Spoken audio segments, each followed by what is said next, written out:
You turn my mourning into dancing. You turn my mourning into dancing. 'Cause your love changes everything. Your love changes everything. Oh, there's something about your love. Something about your love changes everything in my body. Oh, something about your love. Something about your love changes everything. It changes everything. Something about your love. Something about your love changes everything. It changes everything. Something about your love. Something about your love changes everything. Changes everything. Something about your love. Something about your love changes everything. Something about your love. Something about your love changes everything. Changes everything. Something about your love. Something about your love changes everything. Changes everything. Something about your love. Something about your love changes everything. You turn my mourning into dancing. You turn my mourning into dancing. You turn my mourning into dancing. You turn my mourning into dancing. You turn my mourning into dancing. Something about your love. Something about your love changes everything. Good morning, Firmly Rooted family. Happy and blessed Monday morning. Pastor Tom, Firmly Rooted Church. Great to have all of you on board. Let's see. Well, that doesn't look really good. Let me do something here. Hold on a second.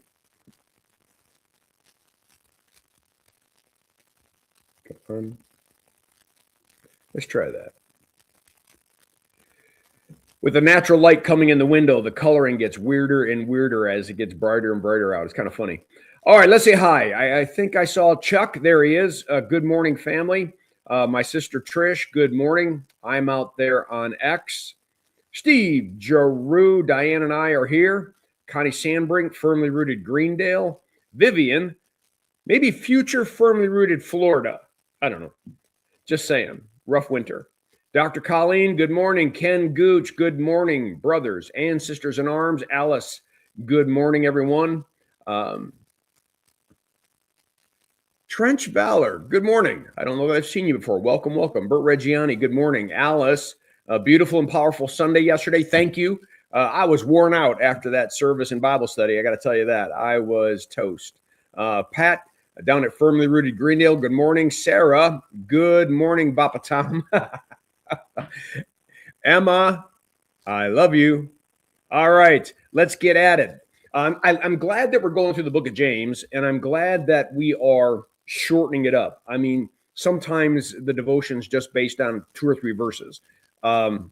James is powerful, and it's easy to kind of skip past some major things. And so it's great that we're stopping. And so we're still in chapter 1. I want to add the words to the screen. There we go. I think I didn't do that at Rooted Men today, which was interesting. We are looking at James chapter 1, 16 through 18, just 3 verses.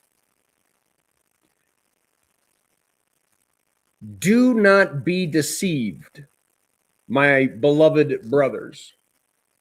Well, he's writing to the leaders of the church. And so, but let's say brothers and sisters, do not be deceived.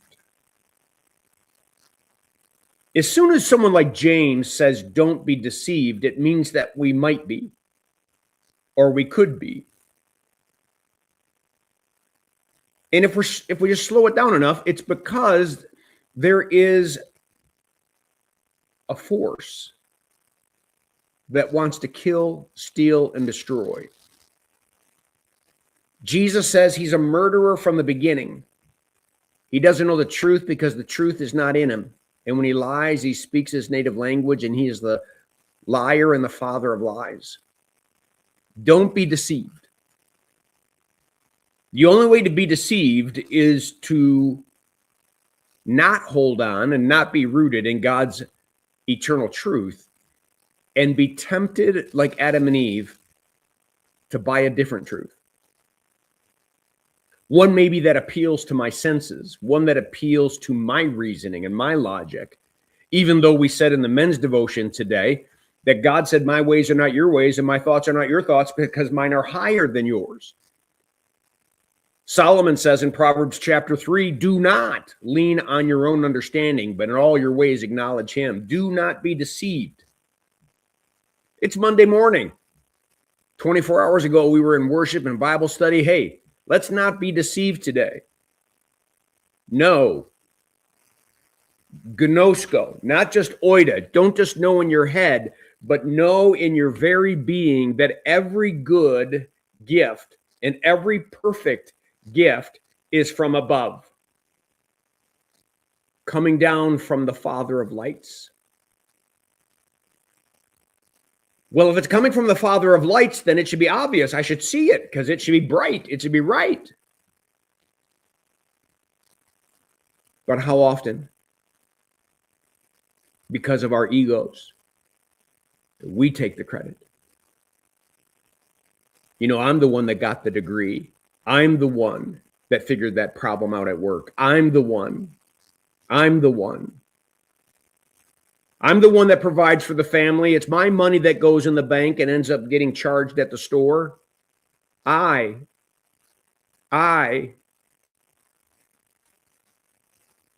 good and perfect gift comes from above. It comes down from the Father of lights. It should be easy to see.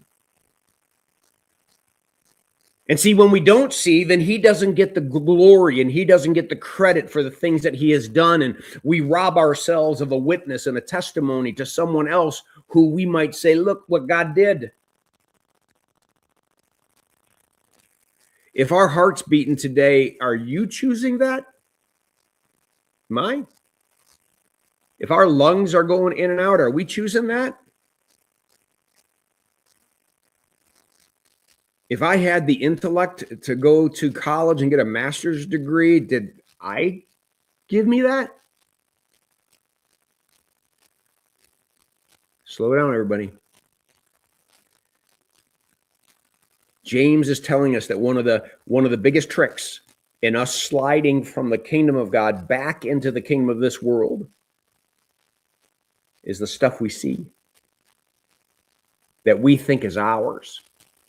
That we made it, we got it, we earned it, I. Do not be deceived, my brothers and sisters. Every good and perfect gift comes from above, coming down from the Father of lights, with whom there is no variation or shadow due to change. See, when you rely on yourself, when it doesn't happen, then it all gets gray and it all gets murky. And why not? And isn't it interesting? That's when we blame God and say, God, you're not helping me. You're not saving me. You're not providing for me. When you were provided for, you were taking the credit. Now that you're not being provided for, you don't want to take the blame?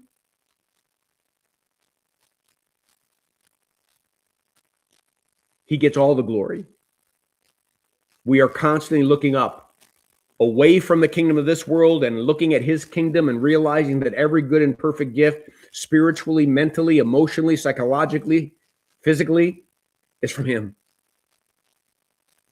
He created us. He knit us together. He knows the days ordained for us.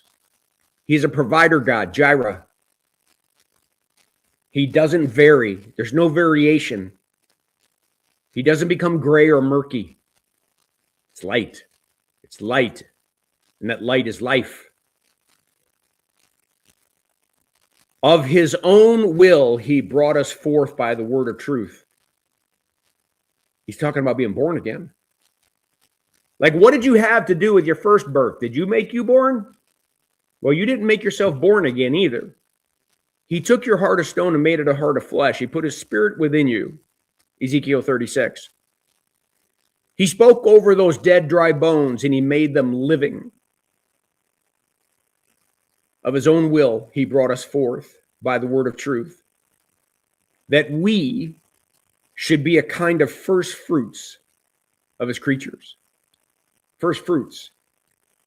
He's talking about the fact that humanity has been in existence and God has promised this Messiah to come, and he's finally come. And then the early church is the first fruits of a new creation, a new kingdom. The old is gone and the new has come. And in this new kingdom, we firmly root ourselves in his unconditional love and his eternal truth, and he gets all the glory because it is light and it is life. We no longer anchor ourselves or root ourselves in the lies of the kingdom of this world, but we hold securely onto his, because they're easy to see because they come from the Father of lights. All right. Let me leave it at that, I think. We're going to be back at 9 o'clock to pray.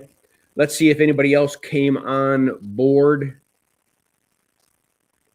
Oh my goodness, I didn't see it.